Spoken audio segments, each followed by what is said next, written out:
جیسے ہی عدم اعتماد کے بغیر پی ڈی ایم کی حکومت آئی تو واٹس ایپ گروپس میں آرڈرز آنے لگ گئے کہ شیریں مزاری کیوں بول رہی ہے، اس کو اندر کرو، جو صحافی بولے اس کو اٹھا لو۔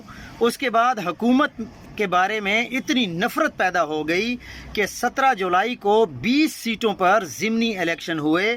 نون لیگ صرف 1 سیٹ جیتی، پی ٹی آئی نے 16 جیت لیں۔ اکتوبر میں چن کر 10 حلقوں میں ضمنی الیکشن کروائے گئے، خان 8 جیت گیا، نون لیگ 1 بھی نہ جیت سکی۔ اس لیے انہوں نے غیر آئینی کام کرنا شروع کر دیے۔ پنجاب اور خیبر پختونخوا میں الیکشن کی بات ہوئی تو پوری حکومت نے انکار کر دیا کہ خان تو 2/3 کیا 3/4 سے جیت جائے گا اور ہمارا پورے پاکستان میں صفایا ہو جائے گا۔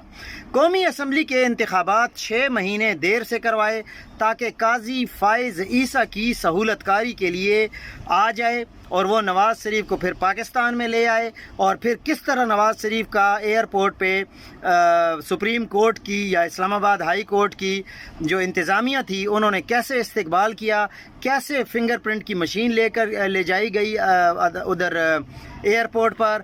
قاضی نے پی ٹی آئی کے خلاف ناانصافی کی اور اس کو لعنتوں کی پرواہ نہیں تھی کہ عوام کتنی بھیج رہی ہے، اس کے بعد بھی پی ٹی آئی نے 8 فروری کو کلین سویپ کر دیا تھا۔